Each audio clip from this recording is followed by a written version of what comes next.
So sometimes when people are new, they need to hear a story. They need to hear a story of someone similar to themselves and how, when they were new, how did they get there? How did they overcome? How did they go from knowing nothing and feeling lost and desperate to figuring it all out?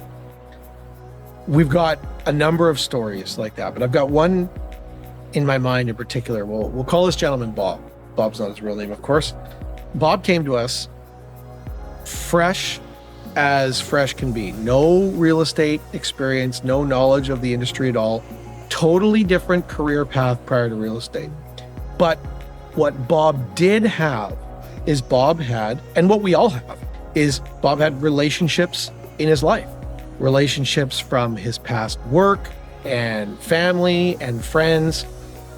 And what we did with Bob and what we do with someone like yourself or others who have a similar challenge is we'd help them see that these relationships are the little nuggets of gold, the little diamonds in the early part of a career. You see, as you've probably heard us say before, this business is about relationships. And of course, if you've been in it for 10, 15 years, you've got hundreds and thousands of relationships of people in your life that know you and love you and trust you. But when you're brand new, you have very little. And so who's most likely to transact with you when you're new? Well, it's the relationships, the people in your life that already love you and already trust you. But you've got to learn to communicate and to speak with them in a way that they're willing to take that chance, because they are taking a chance, right? You are brand new and you are inexperienced, and there's lots of options out there when it comes to buying and selling real estate. The reason Bob's story sticks out is because in the first few months of Bob having been licensed,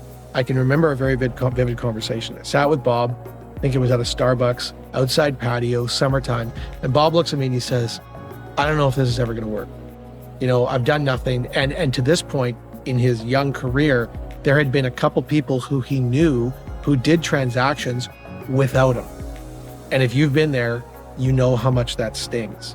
But we went over the fundamentals. We reviewed what Bob was doing to communicate with people, the follow-up calls, the email drip campaigns, the newsletters, all the things that help him stay in front of the people he needed to be in front of and to build trust slowly over time. Fast forward another 6 to 9 months and things started to turn. Now, when you're new in your career, you don't avoid all pain. The fact of the matter is, I even have my own stories in my first year or two of my career where people that I'd known my whole life sold a home and worked with a different agent. There's nothing more painful than that. And Bob experienced that as well. But what we needed to remind ourselves in Bob's situation was that Bob was doing all the things he could right, and he kept on doing them consistently. And lo and behold, 6 months, 9 months later, the tide started to turn, and Bob was at a place by around the end of his first year, he had done 8 or 10 transactions that 6 months earlier seemed totally impossible. That's one story. We've got lots of stories like that, and not all stories are as great. The reality is that this business is tough. And you got to earn every inch you get. You got to earn people's trust. And there's a lot of options out there. There's a lot of competition. But we've got enough of these stories that we're confident in our systems and our procedures and what we teach people and what we help them with. And we believe you can do the same. You stick to the things, the fundamentals that we know are true, and you can be just like Bob. You can be looking back a year and two later, not inflicted with this pain of someone having not chosen you, but more full of joy because of all of those that have. Be like Bob. Reach out to us for a conversation. We'd love to make you another success story amongst all the other ones we have at Royal LePage Little Oak and North Star.